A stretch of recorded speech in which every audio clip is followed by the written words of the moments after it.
Listo, entonces volvemos pues a la información.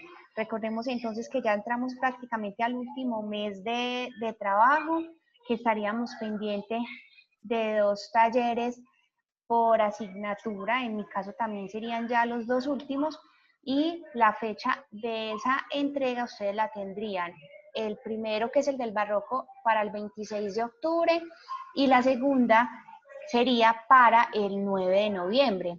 En ese 9 de noviembre, para esa semana, ya se estará entonces prácticamente dando definitiva, porque la idea es que ya se empiecen a entregar estrategias de apoyo del año. Entonces la idea es que ustedes estén pues como al día, que no se queden si, no es, si es posible en ninguna, pero si tienen alguna dificultad que estén ya al día para esas primeras semanitas de noviembre, para que ya se puedan ir a descansar. Les recuerdo que ya la próxima semana, el 20, ya sería la entrega del paquete alimenticio. Yo ya mandé el listado de los que aparecen entonces como lo que llaman los titulares de derecho. Ya saben que esas personas tendrían que ir a reclamar, y los que no aparecen en listado, sino que todavía están en lista de espera, entonces esas personas deben ir en el momento en que se les indique.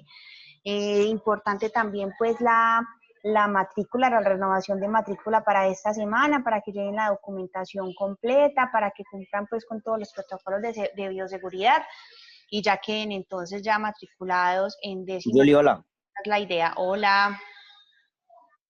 Julie, ¿me Hola. puede explicar bien lo de la matrícula? Es que la verdad no he entendido. No entendí bien cómo es bien eso de la matrícula. Que no entendiste bien, porque si me dices que no Pues, entendiste nada, eso quiere decir que no leíste la circular, ni que leíste la información que yo mandé, ni que leíste los documentos que tienes que llenar.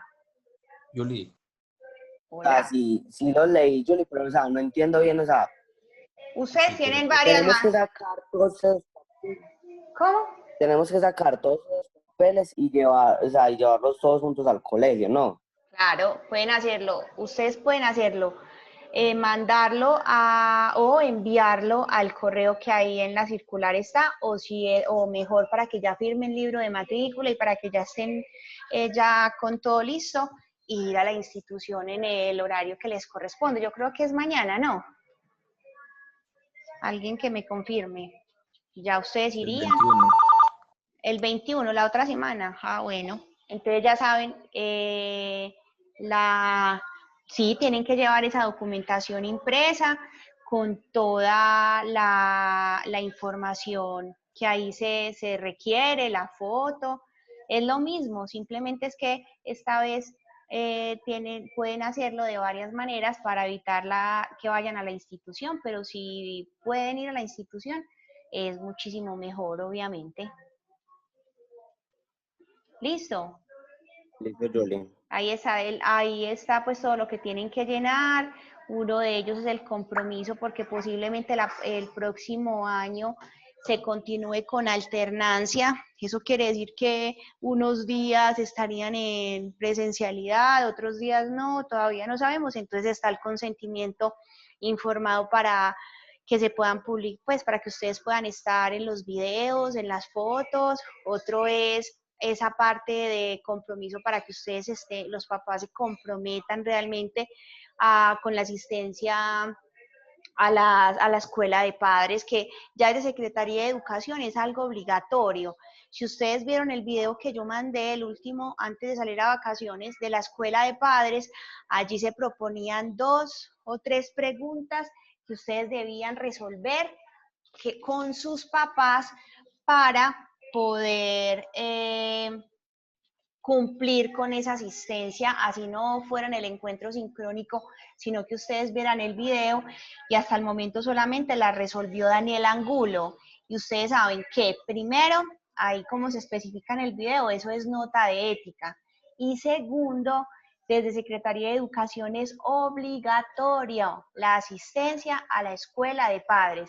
Entonces, como institución, nosotros sabemos que ustedes a veces no, los papás no pueden estar porque están trabajando, pero por eso se está utilizando la estrategia de mandar el video y que ustedes respondan a las preguntas que allí están. Entonces, por favor, muchos todos, excepto Daniel Angulo, como ya lo dije, y 2 niños de noveno 1, ya enviaron las preguntas, pero los demás no veo. Eso quiere decir o que no me están leyendo la información que estoy mandando al grupo y no le están diciendo a los papás que tienen que hacer esa actividad. Ustedes saben, si está el video, lo pueden hacer un domingo, lo pueden hacer el sábado, lo pueden hacer por la noche, lo pueden hacer en cualquier momento.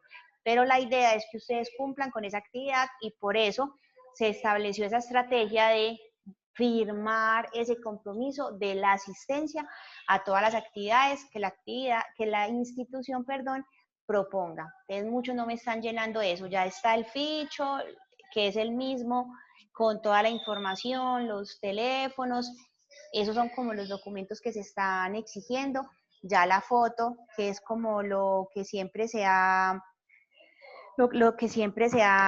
solicitado, entonces para que estén muy pendientes porque necesito que ya queden matriculaditos la próxima semana.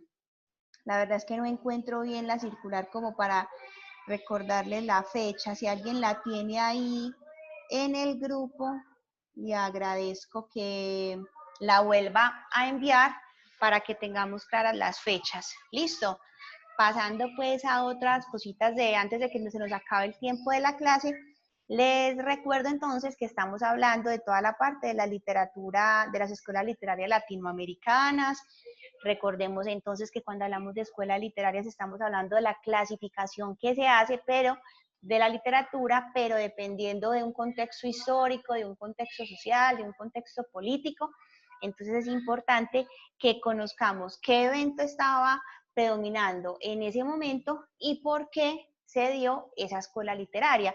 Recordemos que empezamos con esa literatura prehispánica, en la que está toda la literatura indígena, donde estaban los mitos, las leyendas, algunas obras de teatro, porque estaban realizando varios rituales, que habían multitud de dioses, hasta que llegaron los españoles, entonces ahí ya se dio otro momento histórico y por tanto cambiamos de escuela literaria, entonces ya estamos hablando de la literatura de la crónica y la conquista, entonces hablábamos de la crónica, que habían 3 tipos de crónica, religiosa, militar y literaria, hablamos entonces de cada una de ellas, ahí vimos algunos ejemplos y ustedes elaboraron unas crónicas muy significativas, muchos me enseñaron a cuidarme la piel porque me contaron que muchos se aplican muchos estudiantes, no solamente las niñas, que la agüita de rosas, unos fueron más cómicos y hablaron entonces de toda la parte y de lo que hacían con uno de sus compañeros,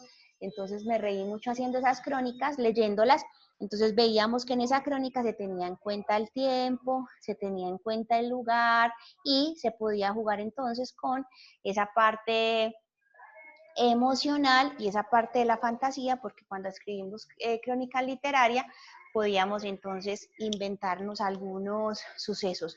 Ahora vamos a hablar específicamente del barroco latinoamericano. Importante que cuando hablamos de barroco, anteriormente se tenía como un concepto despectivo, es decir, como algo feo, malo, pero ya con la literatura y con toda esa manifestación artística, se entendió que en el barroco hay multitud de estilos, es decir, es una abundancia de cosas. Cuando nosotros, por ejemplo, vamos a una iglesia, entonces vamos ustedes, pues, por ejemplo, o la vemos en televisión, por ejemplo, la Catedral de Notre Dame, entonces vemos que hay saturación de cosas, está lo religioso, en algunas aparecen las gárgolas, aparecen entonces imágenes de Dios, aparecen multitud de cosas, entonces siempre hablamos del barroco como saturación, pero vamos a hablarlo entonces ahora desde la parte de la literatura, donde una de las principales precursoras es Sor Juana Inés de la Cruz, una monja mexicana muy espiritual, pero que también jugaba con esa literatura y también hablaba mucho de toda esa parte pasional. Vamos a ver el video, me confirman si lo están viendo, alguien que me confirme. Sí. Listo.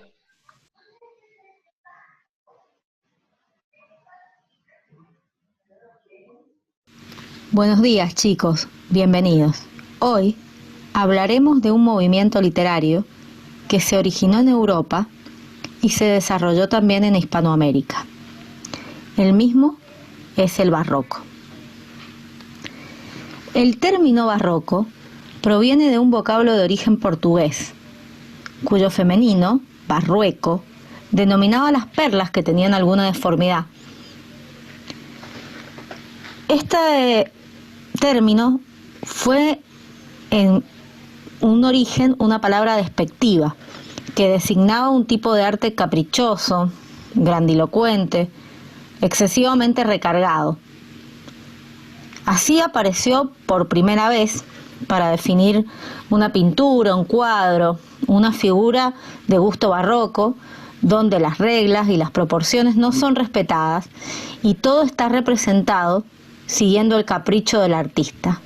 Listo, esto ahí es algo muy importante porque anteriormente y desde América Latina siempre lo que se hacía era tratar de imitar eso que se estaba haciendo en Europa, escribir de manera perfecta, escribir como las reglas lo estaban imponiendo.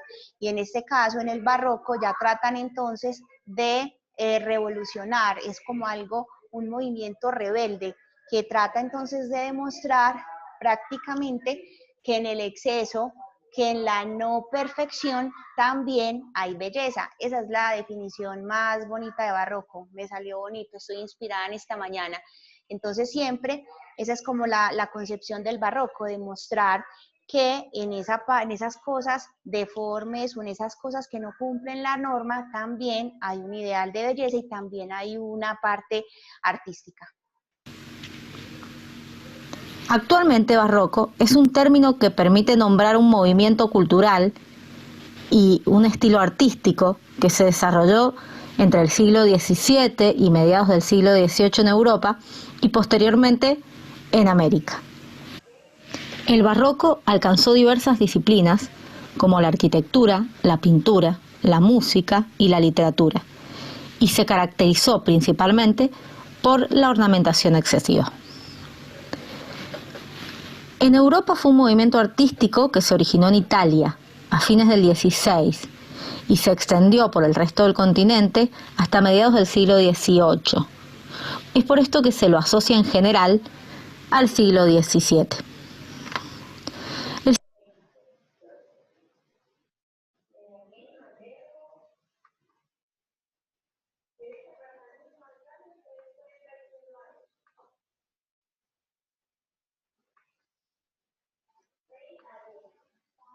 Grave desesperación de la población. En muchos países el número de pobres y mendigos. En cambio, el barroco llega al continente gracias a los españoles, lo que hizo que alcanzara su mayor expresión más tarde que en Europa. Exacto, quería entonces ya ubicar que en el más o menos siglo XVI-XVII se dio en Europa, pero siempre, como ya lo habíamos visto en las clases pasadas, siempre a América llegaron estos movimientos de manera más tardía. Entonces en América Latina llegó ya la influencia barroca y fue a partir de esa influencia que se creó como una nueva manera de expresión. Es decir, durante el siglo XVIII.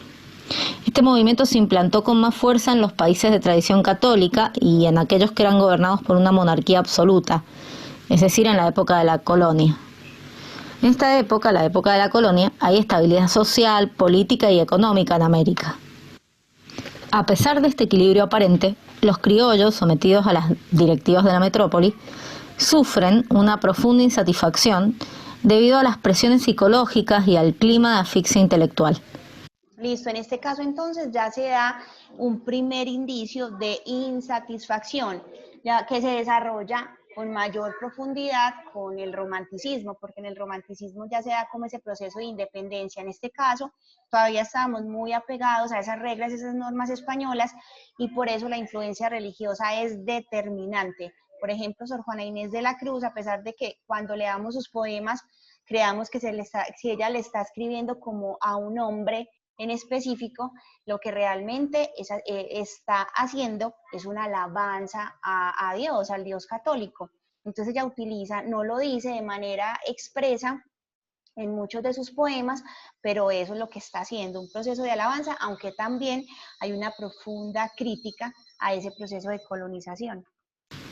Dos instituciones concentran todo el poder, la corte y la iglesia. Ambas son muy estrictas, no se le permite al criollo pensar con conciencia crítica sobre problemas sociales y políticos de su realidad. Hay censura con respecto a las fuentes del saber, se limita la lectura, se prohíben libros, se impone un clima de aceptación y quietud. Esto propicia que la expresión poética se canalice en el barroco, cuando ya casi se había agotado en la península en el siglo XVIII. Es aquí cuando encuentra en la colonia el ambiente ideal para resurgir. A través de conceptos y de formas ingeniosas, los intelectuales se evaden de la realidad que les resulta insatisfactoria, pero además la denuncian. Se percibe en los poemas un trasfondo de inseguridad, de amargura y de decepción. Exacto, en este caso ya aparecen esos tintes de desolación, de tristeza, de desazón por esa realidad que se está viviendo. ¿Y cuál es la realidad que se está viviendo en ese momento histórico? Ese yugo español que todavía nos atormenta, esa multitud de imposiciones que nos dieron y que todavía las tenemos, esa dependencia. Entonces se escribe, en este caso en el barroco, más que todo poesía, se escribe con el fin de criticar esa censura, esa imposición académica y a su vez ese poco equilibrio económico, porque solamente eran unos pocos los que pertenecían a la colonia, los que tenían la sabiduría, los que tenían el conocimiento, los que podían escribir, y los criollos, la plebe no tenía esos recursos. Entonces, en ese caso, lo que se hace también a partir de la literatura es evadir la realidad y a su vez hacer una denuncia, hacer una crítica.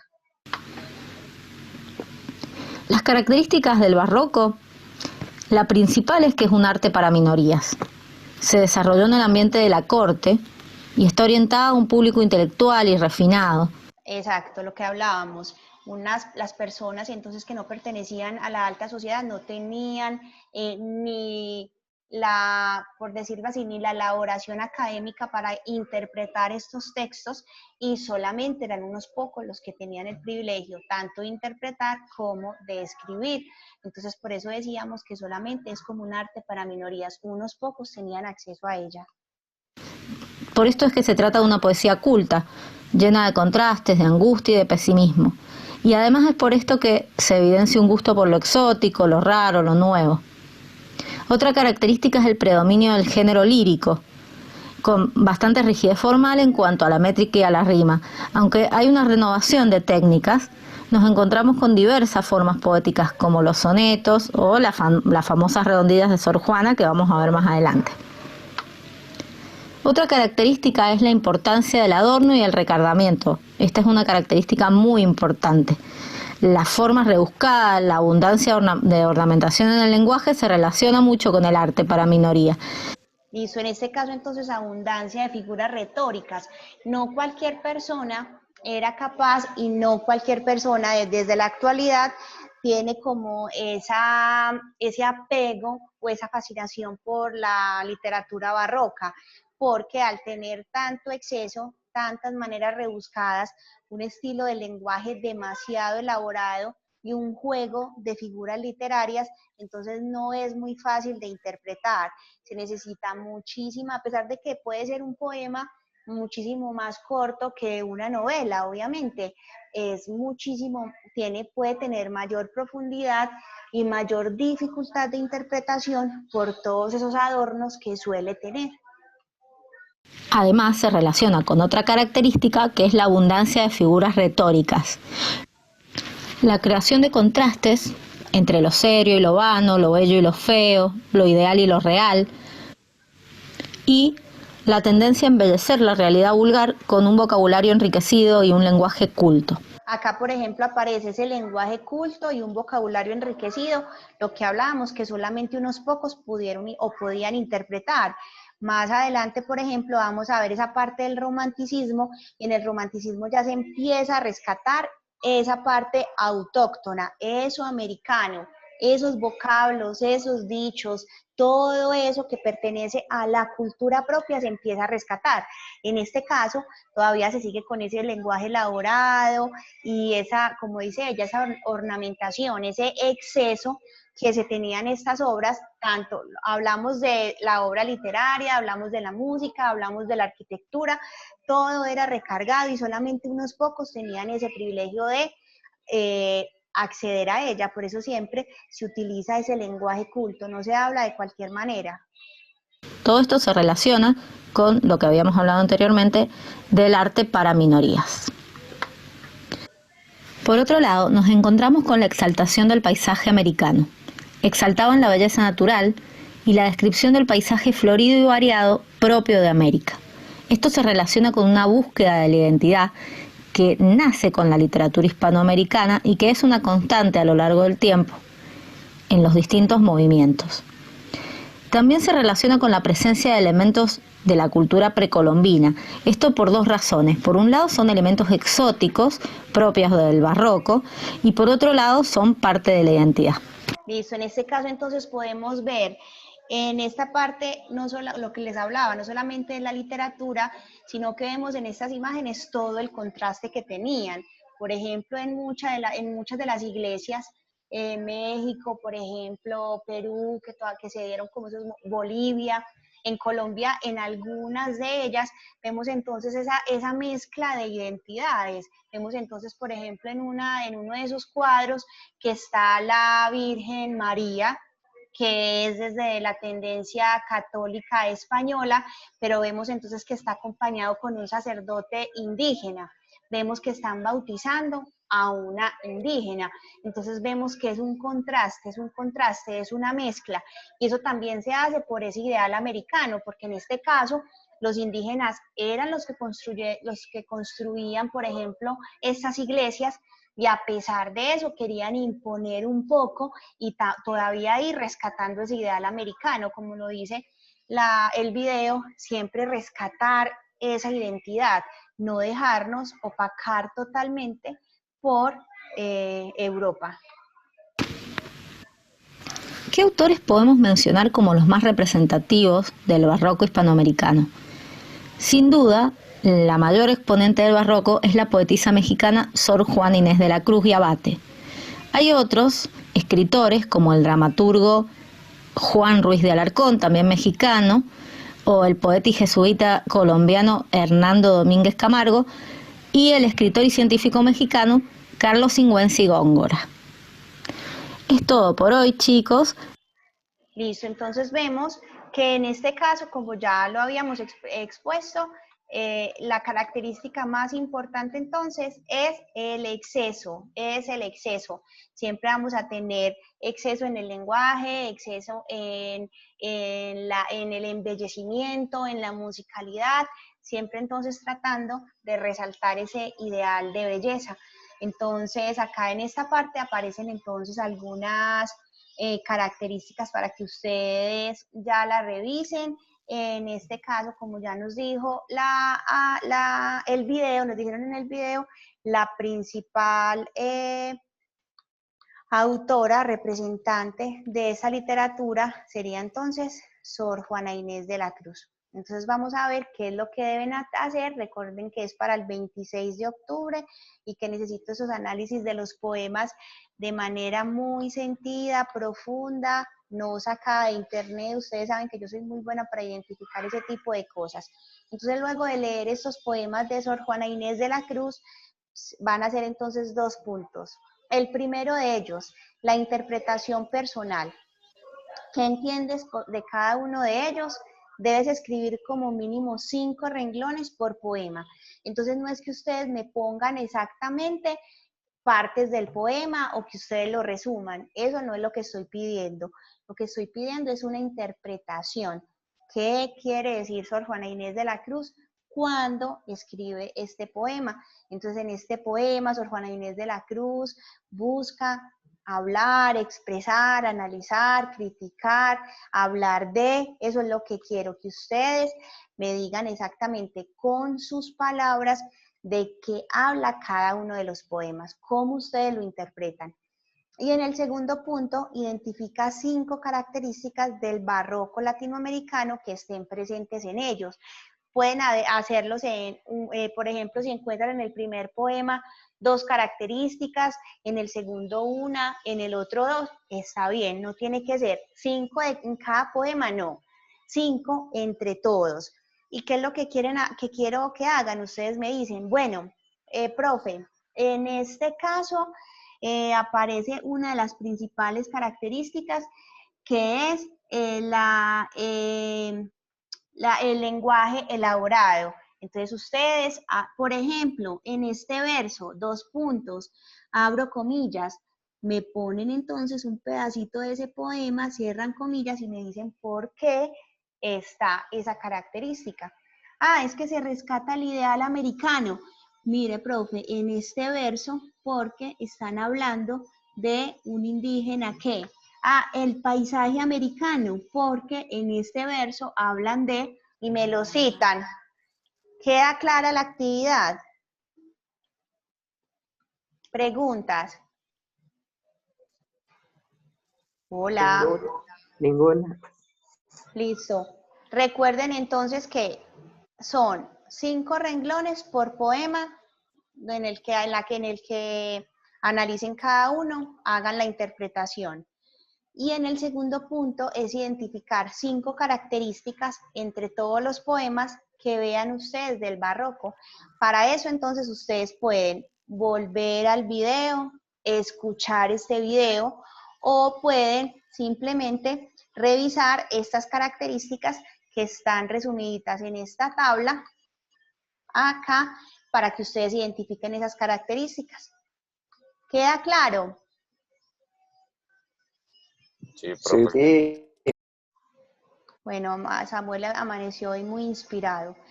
Listo, eso es todo por hoy. Ahora les comparto entonces el video de esta clase para que por si alguien tiene duda, recuerden igualmente los que van a participar en el simposio, que ya tenemos entonces el acuerdo de las actividades, ya ustedes saben, la próxima semana a los del simposio los estaré citando a un encuentro pequeñito para que ya vamos cuadrando algunos aspectos. Los demás, ustedes ya saben que esta semana tuvimos encuentro, que me pueden hablar pues por el WhatsApp respetando los horarios en cualquier momento si tienen alguna duda, que para la próxima semana no tendríamos encuentro, sino que toda esta semana, esa otra semana sería de despejar dudas, preguntas respecto al trabajo y que ya la semana siguiente sí tenemos encuentro. ¿Listo? ¿Queda claro? Recuerden que también les queda la tarea de realizar las preguntas del video de la escuela de padres. Eso es algo importante porque, y no los estoy mintiendo, la rectora me está solicitando el listado de las personas que lo realizaron y solamente, como les digo, una sola persona de acá lo ha hecho. Entonces los demás quedan pendientes también de esa tarea. Un abrazo para todos, en un momento les mando el video, los quiero, se cuidan. Acá hay algo por el chat. Acá alguien me pregunta, Julia, entonces para la matrícula hay que llevar ese cosito. ¿Cuál cosito? No entiendo el término cosito. Cosito. Hola. ¿Cuál cosito, Daniel? Sí, el de la escuela de padres, todos los formatos que les mandé. El de escuela de padres, el de autorización de tomar fotos y videos, el ficho de matrícula, sí, lo tienen que llevar. ¿Listo? Lo imprimen y lo llevan. ¿Listo? Un abrazo, se cuidan. Si tienen alguna duda, me hablan. ¿Listo? Chao. Bueno, profe, chao. Chao, profe. Chao.